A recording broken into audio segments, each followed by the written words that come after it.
Hey guys, it's Josh, Winter Outdoor Company. It's going to be part one of a two-part series of how to get out and camp. This part one is going to be car camping. As you can see here, we're at a campsite that's an established campsite.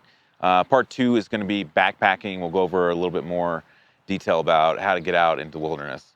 So for this part, we're just basically going to talk about basics of what you need. Not anything too specific. We'll go over some of the things we have set up here.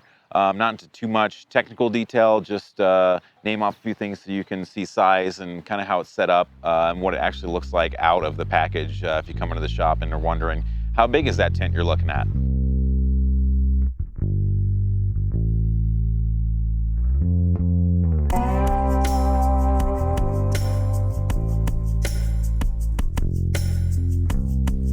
So the first thing that you're going to need always is a tent. Some sort of shelter, not necessarily a tent. It's easy enough just to get out car camping, throw a couple blankets in the back of the car, roll up to a campsite and just sleep in the back of your car. That's a great way to get outside if you don't have the money to put down on a tent. But typically the first thing that you're going to invest in a camping setup is going to be your shelter. Whether that be a tent, some type of tarp, hammock even. And today we're looking at the Nemo Aurora two-person tent. This is a super spacious tent for two people. It's a great car camping tent. You can't even use it as a backpacking tent. It's a little on the heavier side for backpacking, but by no means is it like overweight for backpacking. You could definitely take it into the backcountry. But today we're looking at it as a car camping tent. It doesn't pack down as small as some of the backpacking tents we'll be looking at. So that's kind of why we're talking about it here in this realm. So first of all, your shelter is going to be primary. Coming into the tent here, something you're always going to need is some type of insulation. If you're sleeping in the back of your car, that could just be some blankets from home. You can even bring just blankets into the tent here. What we have is our Sierra Designs Keto 35 sleeping bag. This is a down sleeping bag from Sierra Designs. It's dry down, 35 degree. We're down here in kind of in the lowlands in Sinks Canyon State Park, and it doesn't get too cold here at night. 35 should be good, but it's always great to know the weather of where you're staying, and always like to bring an extra layer just in case. So this is just a down jacket that I have with me in the tent at all times. I always take that backpacking too. It's a great to pack down in your backpack. Next thing is going to be some sort of sleeping pad. You can sleep directly on the ground. I've done it when I started backpacking. It's not fun. It's not comfortable. I recommend just spending the money, get a sleeping pad. You'll be way more comfortable. You have a lot more fun when you're not laying on rocks. This is the insulated Static V Luxe from Climate. It's a 30-inch wide sleeping pad. This thing is an awesome pad. It's not too expensive. Climate has some great stuff, very budget friendly. So if you're just getting into camping or backpacking, they're a great brand to look at. You're not gonna drop too much money. So if you decide that you don't like it for whatever reason, well, you didn't spend $400 or $500 on something that you're just gonna have to get rid of now. So Climate's a great brand to start looking at for pads. Just looking at a couple of features of the tent here. In this huge spacious tent. So we have vestibules on both sides for gear storage, or just leaving your shoes out of the tent so you're not dragging any dirt in. Try to keep that tent as clean as possible. We do have storage here and on the opposite side, and then also these great mesh storage up here in the top of the tent. A lot of storage options in this tent. That's on both sides. Another cool thing that this Nemo tent has is this diffused light pouch here. So you can stick a flashlight, headlamp up in there, and it will diffuse that light and kind of give you like a lantern glow in your tent. So you don't have that direct harsh light of your headlamps, shining right in your face. Instead, it's more diffused and soft. All right, so a cool feature on this tent that we're starting to see in a lot of tents is it has this vent here. So it has a small pole here to keep the vent open. It just secures with Velcro so you get extra airflow into your tent when it's warm. Both ends have it. And if for some reason it gets cold or you just get in a gnarly rainstorm, you can just pin that down so that you just kill off that draft. So we're just going to go over a couple of camp kitchen things real quick that you might need.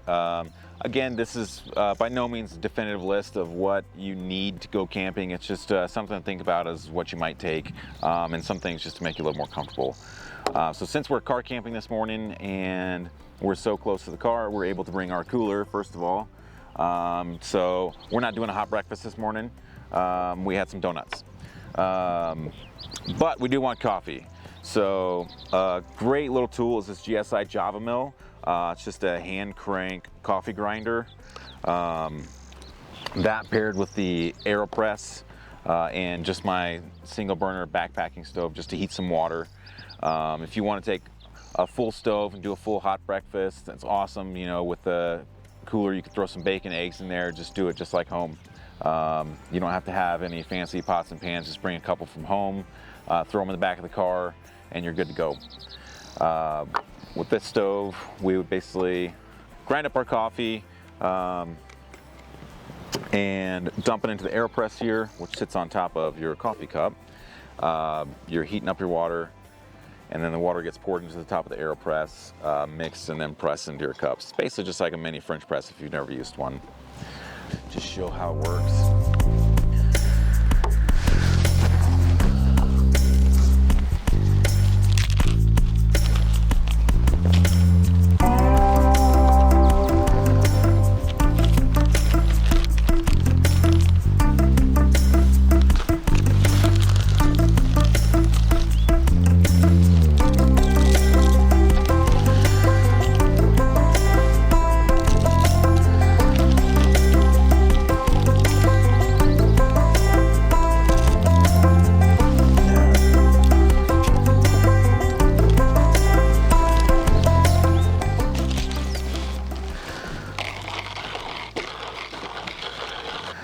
So another thing you might want just to make your experience a little more comfortable is a nice camp chair.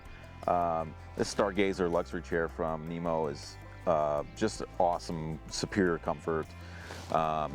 It is a reclining chair, so you know you can kind of kick back and relax and watch those stars at night, or you can sit up and have your coffee in the morning.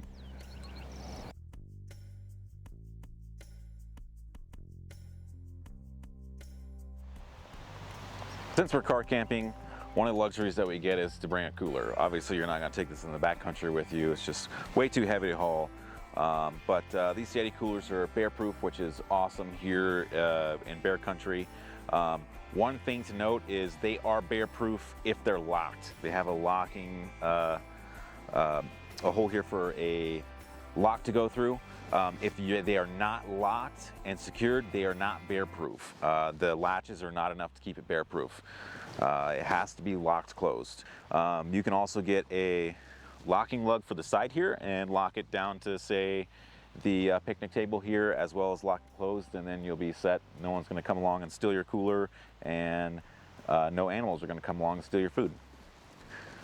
So in order for the Yetis to be bear proof, it does have to have a lock through here so that it is secured closed. The other thing that we just talked about is you can get an accessory from Yeti which slides through here and then has a cable lock that you can lock it down to the bench, to the back of your truck, whatever it may be. This Yeti 45 has a awesome basket to keep your dry goods dry, so you don't have to worry about moist and soggy bread. So just to wrap up, a couple of small things that we didn't get to talk about. You always want to make sure you have some sort of light source with you. Car camping, I always carry just a pocket flashlight. This Olight SR2 baton's awesome. It just fits right in your pocket, super bright. You don't have to have, you can bring a headlamp car camping, but it's not as necessary. If you can do some night hikes, it might be nice. That way you can keep your hands free. Another thing that you're going to want to remember is something to start a fire with, whether it be matches, a lighter, something to get your stove going. Make sure you're always paying attention to fire restrictions in your area. Currently there is a fire ban here in Fremont County in the National Forest, so we're not having any campfires right now. So just make sure you're checking on that stuff before you go out. You don't want to inadvertently start a wildfire. It's been a pretty dry year for us, so we want to preserve what we have instead of you know, have 15 minutes of fun with a fire and then burn the forest down. So we can also you know, bring games or something like that to play at the picnic table. It's awesome to bring cards and play with friends. Another thing you can do is bring maybe a speaker for music. Just make sure you're respectful of other campers. A lot of people are out to just enjoy nature. So if you do bring music, make sure you keep it low and try to be respectful. Otherwise, just, you know, sit out and enjoy the sounds of nature. Thanks guys for stopping in. We're gonna have a fun camping trip here, and we'll get back to you later on the backpacking. One screen.